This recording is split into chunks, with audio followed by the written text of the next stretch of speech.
بسم اللہ الرحمن الرحیم۔ تیسرا پہر رات کا شروع ہو چکا تھا کہ جب پستول سے ہونے والے 2 فائروں نے فضا میں قبرستان کا سکوت توڑا۔ گھر میں ثلاثہ اشجار پر رات بسر کرتے ہوئے پرندوں نے فائروں کی آواز سن کر اڑان بھر لی۔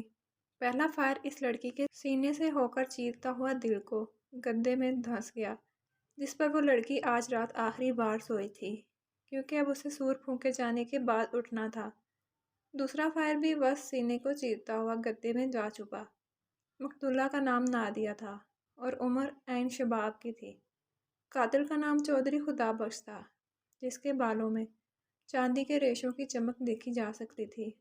نادیہ کے سینے کو چھلنی کرنے سے پہلے چودھری کے چہرے پر شفافیت اور لومڑی کی چالاکی کے آثار آنکھوں میں تھے، اور فائر داغنے کے بعد اس منحوس چہرے پر عجب طمانینت مترشح تھی، جبکہ مقتولہ کے پرنور چہرے پر معصومیت برابر تھی۔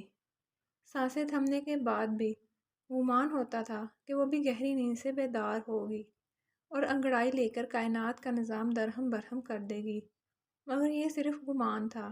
نادیہ 3 ماہ پہلے ہی لائل پور کی ایک سرکاری جامعہ سے فزکس میں 4 سالہ ڈگری لے کر گاؤں لوٹی تھی۔ وہ خوب یہ بات جانتی تھی کہ اب اس کی شادی کا مرحلہ آن پہنچا ہے، کیونکہ اس کا باپ اس کو نوکری کی اجازت کبھی نہ دے گا۔ وہ اجازت دیتا بھی کیوں کر؟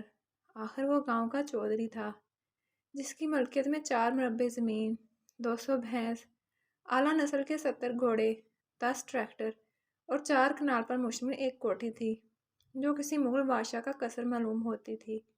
چودھری کے خود ساختہ عقیدے کے مطابق اگر وہ اپنی بیٹی کو نوکری کی اجازت دیتا تو اس کی برادری اور گاؤں میں ناک کٹ جاتی۔ نادیہ سمجھدار لڑکی تھی، اس لیے اس نے نوکری کے متعلق اپنے باپ سے کچھ بات نہ کی، مگر شادی اور نوکری میں تو بہت فرق ہے۔ والدین کی خاطر نوکری کی قربانی دینا تو ممکن ہوتا ہے، مگر مرضی کے خلاف کسی کے بندھن میں بندھ کر زندگی کو جہنم بنا لینے کا ارادہ کس کو ہو؟ چودھری کی مرضی بلکہ حکم یہ تھا کہ نادیہ کی شادی اس کے چچا زاد چودھری انجم سے ہو جائے۔ انجم 24-25 سال کا ایک گبرو جوان تھا، جس کے چہرے پر سجی بڑی بڑی مونچھوں کو دیے گئے وٹ اس بات کی گواہی دیتے تھے، شرافت اس جوان کے پاس بھی نہیں پھٹکتی۔ باپ کی بے بہا دولت کا غرور اور نوابی شوق، جیسا کہ کتے لڑانا، کبوتر اڑانا اور شرطیں بدنا، ہر شب خمر کے دور کرنا وغیرہ الگ تھے۔ ایک دن خدا بخش نے نادیہ سے کہا کہ میں تمہاری شادی انجم سے کرنا چاہتا ہوں۔ یہ بات سن کر نادیہ نے محسوس کیا کہ اس کے سر پر کسی نے آسمان لا رکھا ہے۔ وہ چیخیں مار کر در و دیوار سے سر پیٹنا چاہتی تھی، مگر وہ صبر کیے جا رہی تھی۔ باپ کی بات سننے کے بعد نادیہ نے سر جھکا کر کہا کہ میں کسی اور کو پسند کرتی ہوں۔ درا حالانکہ یہ بات سر اٹھا کر کرنے والی تھی۔ باپ کا خوف تھا کہ احترام پدر تھا، مگر اس کا سر جھکا ہوا تھا۔ بیٹی کی بات سن کر چودھری کی آنکھیں انگارہ ہوئیں۔ اس کا دل چاہا کہ ابھی اٹھ کر سامنے بیٹھی ہوئی بیٹی کا گلا داب لے، مگر وہ ضبط کیے رہا کہ شاید نادیہ سمجھانے سے ہی باز آ جائے۔ چودھری نے لہجے میں مصنوعی غصہ لاتے ہوئے کہا کہ یہ ناممکن ہے کہ خاندان سے باہر تیری شادی ہو، اور وہ بھی تیری پسند سے۔ تیرا باپ کبھی اس بات کی اجازت نہ دے گا۔ مگر ابا، میرا مذہب تو مجھے پسند کی شادی کی اجازت دیتا ہے۔ کان کھول کر یہ بات اپنے بھیجے میں ڈال لے کہ تیرے لیے مذہب بھی میں ہی ہوں۔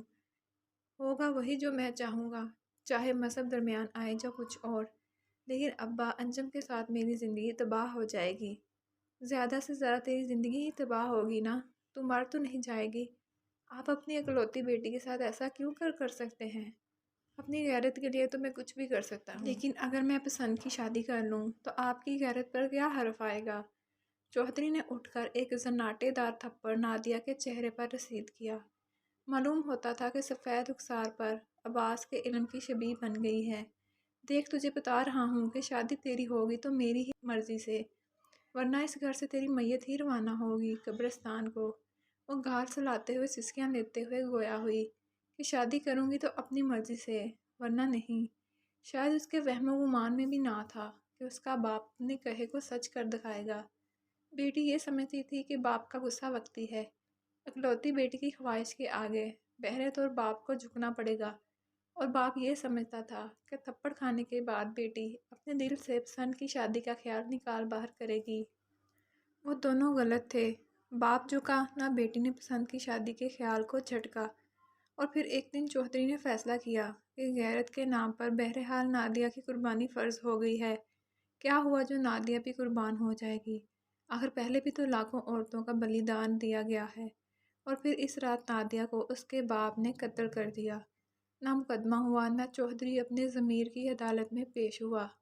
پولیس والوں کو اپنا حصہ ملتا تھا اور گاؤں والے خوف زدہ تھے کہ اگر لب کشائی کی تو چودھری فرعون بن جائے اور گاؤں والے بنی اسرائیل۔ گاؤں والوں کے پاس اس واقعے کی صداقت پر یقین کرنے کے سوا کوئی چارہ نہ تھا کہ رات کو چودھری پستول صاف کر رہا تھا کہ صفائی کے دوران غلطی سے 2 فائر چل گئے جو سوئی ہوئی نادیہ کے سینے کے پار ہو گئے۔ اس کہانی کا حقیقت کے ساتھ اتنا ہی تعلق ہے جتنا کہ شب کا چاند کے ساتھ۔